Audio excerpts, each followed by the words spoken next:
सुस्वागतम दोस्तों, शुभ संध्या।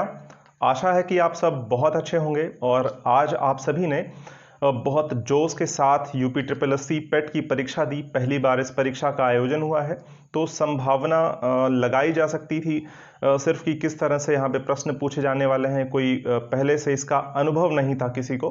खैर, यूपी ट्रिपल एस सी के स्तर और जो है सिलेबस में जो मेंशन टॉपिक थे, बिंदु थे, उन सभी को ध्यान में रख के आपने अपनी तैयारी करी। 3-4 महीने से आप परीक्षा की तैयारी में लगे थे तो बहुत अच्छे से आपने परीक्षा दी होगी और उम्मीद है कि सभी का जो पेपर है बहुत अच्छा हुआ होगा और सभी जो है यहाँ पर उत्तीर्ण होने वाले हैं।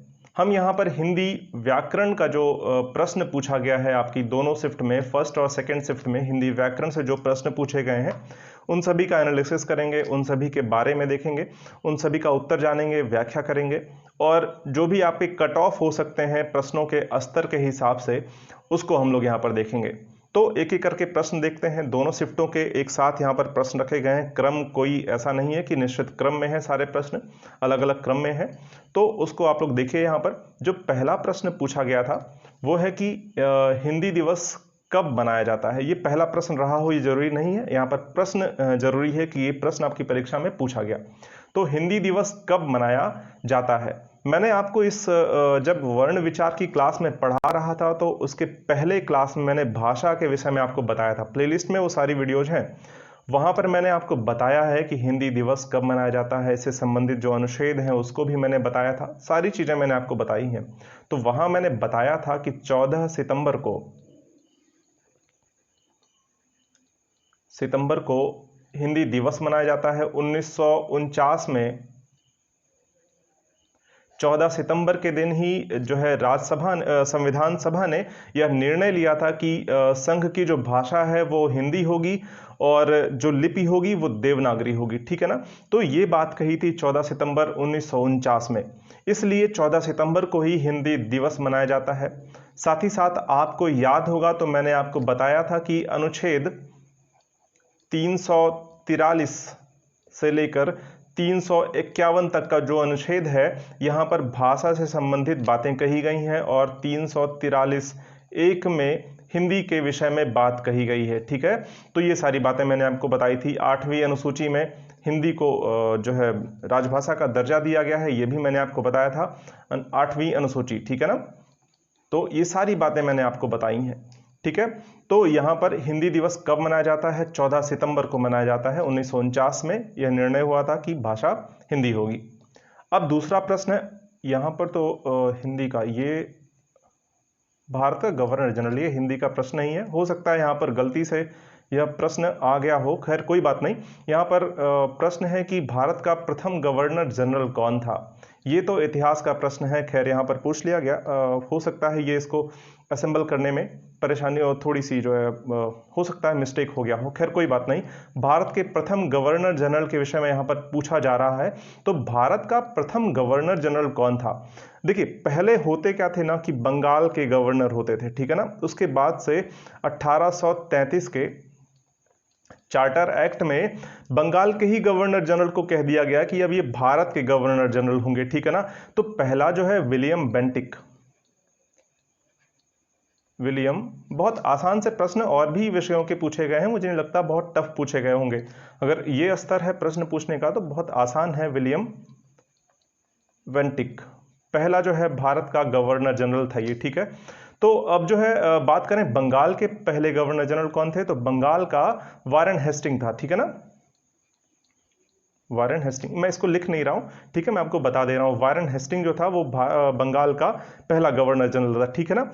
और यहां पर अगर भारत की बात करें हम कि स्वतंत्रता के पहले, भारत के आजादी के पहले कौन थे, तो लॉर्ड माउंटबेटन अंतिम भारत के जो है गवर्नर जनरल कहे जाते हैं। ठीक है ना। ये बातें आपको याद रहनी चाहिए। और 1833 के चार्टर एक्ट में बंगाल के गवर्नर जनरल को भारत का गवर्नर जनरल कह दिया गया था। विलियम बेंटिक जो है भारत के पहले गवर्नर जनरल इस हिसाब से हो जाते हैं। ठीक है ना। तो ये हिंदी का प्रश्न नहीं था, फिर भी हम लोगों ने देख लिया। अब हिंदी का प्रश्न संभावना है कि आगे हो। मन को हरने वाला अनेक शब्द के लिए एक शब्द क्या होगा? बहुत आसान सा प्रश्न पूछा गया था। मन को हरने वाला, मनोहर होता है, मनोहर। मन को हरने वाला, ठीक है ना। मन हरण भी कहते हैं, मन हरण, मन को जो हर ले उसको मनहरण भी कहते हैं, मनोहर भी कहते हैं। विकल्प में जो भी रहा होगा आपने सही टिक किया होगा, मनहरण या मनोहर, ठीक है ना। अब तीसरा प्रश्न, यहाँ पर तीसरा प्रश्न जो हिंदी का है, वैसे यहाँ पर चौथा प्रश्न हो जाएगा ये। फिर हिंदी का तीसरा प्रश्न, दर्प का पर्यायवाची क्या होगा। दर्प का पर्यायवाची, दर्प मतलब होता है अभिमान, अभिमान होता है, अहंकार होता है। तो जो भी विकल्प में रहा होगा इस तरह से आपने लगा दिया होगा। घमंड भी होता है इसका अर्थ, ठीक है ना, घमंड होता है इसका अर्थ। देखिए यहां पर कंफ्यूज करने के लिए कभी आपसे परीक्षा में पूछ ले तो दर्प का तो आपको पता हो गया, कंदर्प अगर पूछ ले, एक शब्द है कंदर्प, इसी से मिलता जुलता है, साथ में उसको भी हम लोग देख लें कि कंदर्प का क्या हो जाएगा। कंदर्प का मतलब होता है कामदेव, ठीक है ना, कामदेव होता है कंदर्प का मतलब। अनग भी होता है कामदेव का, ठीक है ना, पर्यायवाची। तो ये सारी चीजें हमने देख ली। दर्प का पर्यायवाची क्या हो जाएगा, अभिमान हो जाएगा, घमंड हो जाएगा, अहंकार हो जाएगा। अब अगला प्रश्न क्या है, एकल का विलोम क्या होगा। बहुल हो जाएगा, बहुत आसान सा प्रश्न है, बहुल।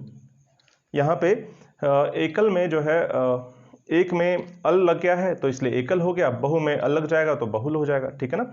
तो यहां पर बहुल हो जाएगा, ठीक है ना, एकल का विलोम। अब अगला प्रश्न है, बहुत आसान से प्रश्न है ये सब। तो पर्ण का तद्भव शब्द क्या होगा। पर्ण का तद्भव क्या हो जाएगा, पन्ना होता है, पर्ण मतलब पन्ना।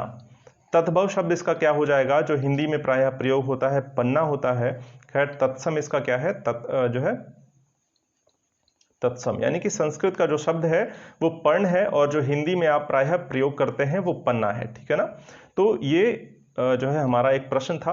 हस्तामलक का संधि विच्छेद क्या होगा। यहां पर हस्तामलक पूछा जा रहा है तो बहुत आसान सा है, हस्त धन आमलक, हस्तामलक का संधि विच्छेद हो जाएगा हस्त धन आमलक, ठीक है ना। यहां पर हस्त माने हाथ और आमलक मतलब आंवला। हाथ का जो आंवला है, हाथ में लिया हुआ आंवला, उसको हस्तामलक कहते हैं, ठीक है ना। और दूसरा अर्थ होता है बहुत स्पष्ट दिखाई देना, ठीक है ना। हस्तामलक मतलब बहुत स्पष्ट दिखाई देना भी होता है। यहां पर संधि विच्छेद की अगर संधि की बात करें तो क्या हो जाएगा, यहां पे आ है और यहां पर भी आ है, ठीक है ना, दोनों मिलकर यहां पर बड़ा आ बना रहे हैं, तो यहां पर दीर्घ स्वर संधि हो जाएगी, ठीक है ना। तो इस बात का भी ध्यान रखना है आपको, यहां पर दीर्घ संधि हो जाएगी। अब ये हो गया हमारा, यहां पर संधि विच्छेद पूछा था आपसे। अब अगले प्रश्न पर चलते हैं, नितांत का पर्यायवाची क्या हो जाएगा। नितांत का पर्यायवाची क्या हो जाएगा, नितांत मतलब क्या हो जाएगा, एकदम, या फिर जो है बहुत अधिक, अत्यधिक कह सकते हैं, ठीक है ना, एकदम आवश्यक, एकदम आवश्यक या बहुत अधिक, अत्यधिक, ये सारे जो है इसके पर्यायवाची हो जाएंगे, ठीक है ना। देख रहे हैं बहुत प्रश्नों का जो स्तर है बहुत टफ नहीं है। ऐसा हो सकता है कि हिंदी के प्रश्नों का स्तर बहुत टफ ना हो और हो सकता है कि बाकी जो प्रश्न पूछे गए हों उनका स्तर ठीक ठाक रहा हो। तो मुझे लगता है ओवरऑल जो प्रश्न यहाँ पर पूछे गए हैं वो जो है मध्यम श्रेणी के प्रश्न यहाँ पर रखे गए थे, बहुत न टफ है न बहुत आसान है, एक ठीक ठाक श्रेणी के हैं। तो कट ऑफ भी कुछ इसी तरह की ही जाने वाली है, ठीक है ना। तो अगला प्रश्न जो यहाँ पर है वो है, गागर में सागर भरने भरना मुहावरे का क्या अर्थ होगा। गागर में सागर भरना मतलब थोड़े में ज्यादा बातें कह देना, ठीक है ना। तो इसका क्या अर्थ हो जाएगा मुहावरे का, थोड़े शब्दों में ज्यादा बातें कह देना, ठीक है ना, कम शब्दों में या थोड़े शब्दों में ज्यादा कहना, ठीक है ना। आसान सा एक प्रश्न था, आपने बचपन से इस मुहावरे को पढ़ा होगा, ठीक है ना, इसलिए बहुत टफ तो नहीं था ये। अब अगला प्रश्न यहां पर क्या पूछा है, तीक्ष्ण का विलोम शब्द क्या होगा। तीक्ष्ण मतलब होता है जो एकदम से चुभने वाला हो, नुकीला, ठीक है ना। अब तीक्ष्ण का विलोम क्या हो जाएगा, कुंद हो जाएगा, जो इस तरह से कुंद हो। तीक्ष्ण कहेंगे एकदम से जो नुकीला हो, ठीक है ना, ऐसे नुकीला। और कुंद किसको बोलेंगे, जो ऐसे हो, थोड़ा सा वो चुभने वाला ना हो, ठीक है ना, इसको कुंद कहते हैं, कुंद, ठीक है ना। तो ये हो जाएगा इसका जो है विलोम, ठीक है ना। अब अगला प्रश्न क्या है यहां पर कि दूध का दूध, पानी का पानी होना, मतलब सब कुछ स्पष्ट हो जाना, स्पष्ट हो जाना, दूध का दूध और पानी का पानी हो जाना, मतलब सब कुछ स्पष्ट हो जाना। बहुत आसान सा ये प्रश्न है, ठीक है ना। अगला प्रश्न क्या यहां पर पूछा गया है, गज वदन का पर्यायवाची, और मुझे लगता है कि अंतिम प्रश्न ये होना चाहिए, ठीक है ना। अंतिम प्रश्न ही है आपका ये, गज वदन का पर्यायवाची आपसे पूछा जा रहा है। तो गज वदन मतलब क्या हो जाएगा, गज के समान जिसका वदन हो, ठीक है ना। तो वो कौन है, गणेश जी हैं, ठीक है ना। गणेश जी हैं जिसका जो है बदन किसकी तरह है, गज के समान है। देखिए यहां पर अगर समास की बात करेंगे ना तो बहुव्रीहि समास हो जाएगा।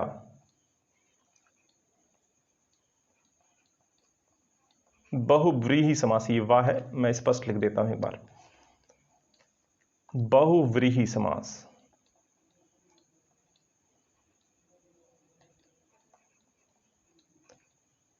क्यों हो जाएगा, क्योंकि गज वदन का जो अर्थ यहां पर हो रहा है, तीसरा अर्थ प्रधान हो जा रहा है। गज और वदन, यहां पर दोनों अर्थ इसके गौण हो जा रहे हैं, दोनों शब्द गौण हो जा रहे हैं, और तीसरा अर्थ प्रधान हो जा रहा है। वो कौन है, गणेश है, ठीक है ना। तो यहां पर जब तीसरा अर्थ प्रधान हो जाएगा तो वहां पर बहुव्रीहि समास हो जाता है। जैसे दशानन कहते हैं आप रावण को, नीलकंठ कहते हैं भगवान शिव को, तो ये सारी चीजें होती हैं। तो वहां पर आप देखते हैं ना गजवदन में कौन सा समास हो जाएगा, बहुव्रीहि समास। खैर समास पूछा नहीं गया, खैर आ गया तो यहां पर हम लोग देख ही लेते हैं, ठीक है ना। गजवदन का जो पर्यायवाची है वो क्या हो जाएगा, गणेश हो जाएगा, गणपति हो जाएगा, ठीक है ना, गजानन हो जाएगा, और यहाँ पर जो है शिवनंदन कह सकते हैं, और भी बहुत सारे जो गणेश जी के नाम है वो लंबोदर कह सकते हैं। तो इस तरह से बहुत सारे हो जाएंगे इनके, लंबोदर जिसका उदर लंबा हो, ठीक है ना, बड़े उदर वाला, ठीक है ना। तो इन सभी में जो है आपका क्या है, बहुव्रीहि समास हुआ, क्योंकि एक तीसरा अर्थ यहां पर प्रधान हो जा रहा है। तो ये कुछ प्रश्न पूछे गए थे हिंदी से, बहुत सारे प्रश्न तो मैंने आपको कराए हैं यहाँ पर, जो भी क्लासेस हुई हैं हिंदी की, उन सभी में मैंने ये सारे प्रश्न बहुत सारे इसमें से कराए हैं, बहुत सारे भी टॉपिक्स नहीं हुए हैं, तो उन सभी को मैं यहाँ पर अभी कवर करूंगा, ठीक है ना। तो क्योंकि अभी बहुत ज़्यादा हिंदी आपकी जो है चली नहीं है, तो जितने भी हुए हैं, जिसमें जितने भी प्रश्न पूछे गए हैं पढ़ाए हुए टॉपिक में से, उन सभी प्रश्नों को तो मैंने करा दिया है, ठीक है ना। तो यहाँ पर देखिए, यहाँ से जो प्रश्न पूछे गए थे मैंने आपको बता दिया, बहुत बड़ा स्तर नहीं था, बहुत जो है टफ स्तर नहीं था प्रश्नों का। तो यहाँ पर जो संभावनाएं है ना सामान्य के लिए, मुझे लगता है कि यहाँ पर 55-60 के आसपास जो है सामान्य का जो कट ऑफ हो सकता है वो जा सकता है, ऐसा एक संभावना लगाया जा सकता है। आपके यहाँ पर 1/4 की नेगेटिव मार्किंग भी थी। तो और यहाँ पर 100 प्रश्न आपसे पूछे गए थे, 100 क्वेश्चंस यहाँ पर थे, और मैक्सिमम मार्क भी इन पर जो था वो 100 ही था, 100 मैक्सिमम मार्क था, और नेगेटिव मार्किंग आपकी 1/4 की यहाँ पर थी, ठीक है ना। तो जो भी समय आपको मिला था 2 घंटे का, तो बहुत ठीक ठाक एक समय था, 120 मिनट मिला था आपको, और 100 प्रश्न पूछे गए थे। तो 1 मिनट से ज़्यादा एक प्रश्न के लिए आपको दिया गया था, बहुत टफ प्रश्न नहीं थे। हो सकता है मैथमेटिक्स वगैरह के प्रश्न का जो स्तर रहा हो वो ठीक ठाक रहा होगा। तो कुल मिला जुला के अगर मैं समझूं कि मध्यम स्तर का एक प्रश्न पत्र अगर ये था, तो यहाँ पर जो भी जो कट ऑफ होने वाली है, मेरे हिसाब से जो कट ऑफ होने वाली है वो जनरल के लिए यहाँ पर 55 प्लस होने वाली है, किसी भी तरह से 55 प्लस होगी बिल्कुल, ठीक है ना। और ये 60-62 के आसपास तक हो सकती है, ठीक है ना, 55 प्लस होगी, क्योंकि यहाँ पर जो प्रश्नों का स्तर है बहुत ज़्यादा टफ नहीं है, बहुत ज़्यादा आसान भी नहीं है, ठीक है ना। और नेगेटिव मार्किंग भी आपका यहाँ पर था 1/4, तो इस हिसाब से मुझे लगता है कि जनरल के लिए 55 प्लस और 62-63 तक जो है कट ऑफ जा सकती है, 62-63 तक इनकी कट ऑफ जा सकती है जनरल की। और जनरल के ही ईडब्ल्यूएस की बात करें तो इसका बहुत कम नहीं रहने वाला है, थोड़ा बहुत 2-4 अंक इससे कम होगा। तो हो सकता है कि 52-53 से शुरू हो इनकी कट ऑफ, 52-53 से, और 60 वाट के आसपास तक इनकी कट ऑफ जाए, ठीक है ना। तो कुछ इसी तरह से एक संभावना लगाई जा सकती है। एक्सपेक्टेड जो भी यहाँ पे कट ऑफ हो सकता है वो ये हो सकता है आपकी, अगर आपने इससे ज़्यादा किया है तो आप क्वालिफाइड हैं, अगर 55 नंबर से कम है तो थोड़े से चांसेस कम हो जाते हैं यहाँ पर आपके पास होने के, ठीक है ना। तो ये सारी चीज़ें हैं।